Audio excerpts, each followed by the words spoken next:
Всем привет! А вот и новая рубрика подъехала. Будет называться незатейливо «Взгляд под капот». Идея создать нечто подобное родилась спонтанно. Мирно общались с подписчиком канала Напа Анопа в чате ВК. Мы оба любим угонять обычные тачки на улицах игры и изучать их. В очередной раз делились впечатлениями о добыче и затронули тему того, что написано на корпусе машины и что есть под капотом на самом деле. Увлеклись, стали рассматривать разные машины. Дело оказалось увлекательное, а результаты неожиданными. С удивлением для себя отметил, что тема-то необычная и может быть интересна не только нам двоим. Так и решился запустить новую рубрику на канале. Выходить будет раз в неделю. Но об этом подробнее в конце видео. А сейчас приступим к изучению подопытного.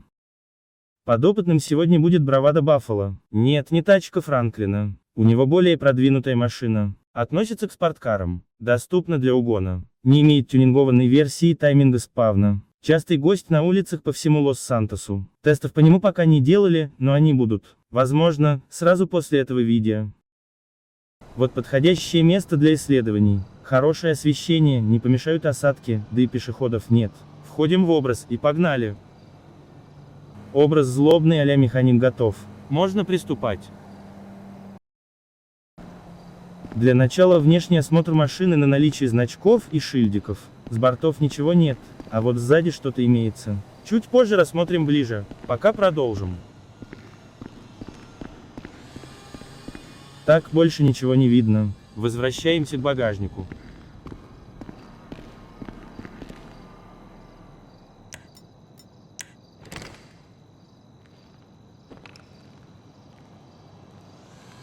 Ага, вот это интересно. Суперчарджер. Запомним и продолжаем.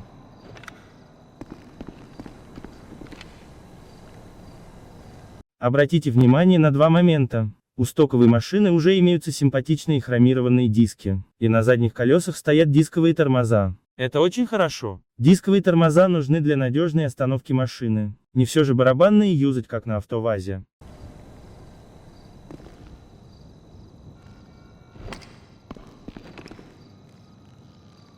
На передних колесах тоже дисковые тормоза.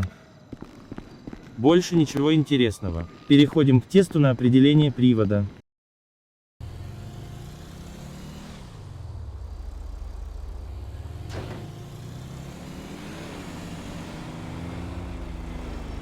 Привод классический задний. Тоже запомним, пригодится. Переходим к теории.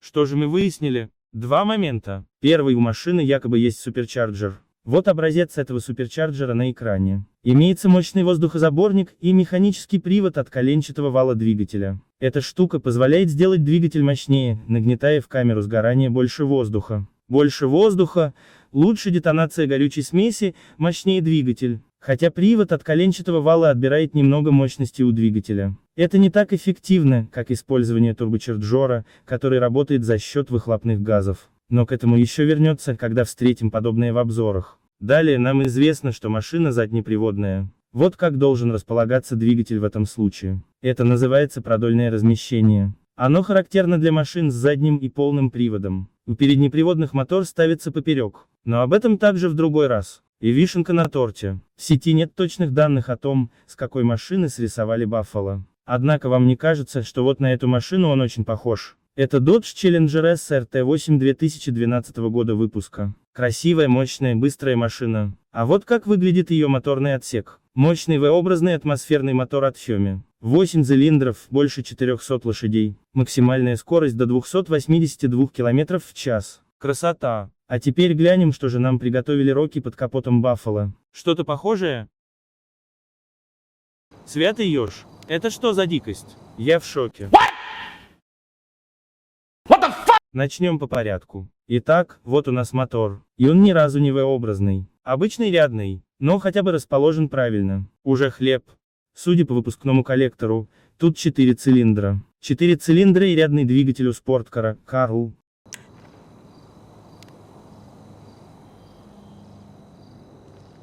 Дальше больше. Вот эта непонятная штука, висящая в воздухе, это впускной коллектор. Он просто висит в воздухе, ни к чему не приделанный. Вы видите здесь суперчарджер?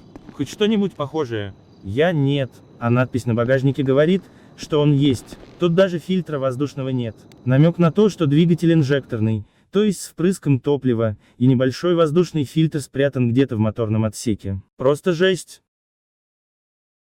Первый обзор, первый шок и вопросы. Вместо обещанного суперчарджера нам дали плохо прорисованный, недоделанный моторный отсек. От чего, кстати? От семейного седана. Четырехцилиндровый инжекторный двигатель может быть только оттуда. Рокки, вам не стыдно? Я понимаю, что машин в игре несколько сотен, но хоть нормальный мотор нарисовать можно было. С приделанным к мотору впускным коллектором. Это спорткар, это не какой-то компакт или фургон. А в ответ – тишина.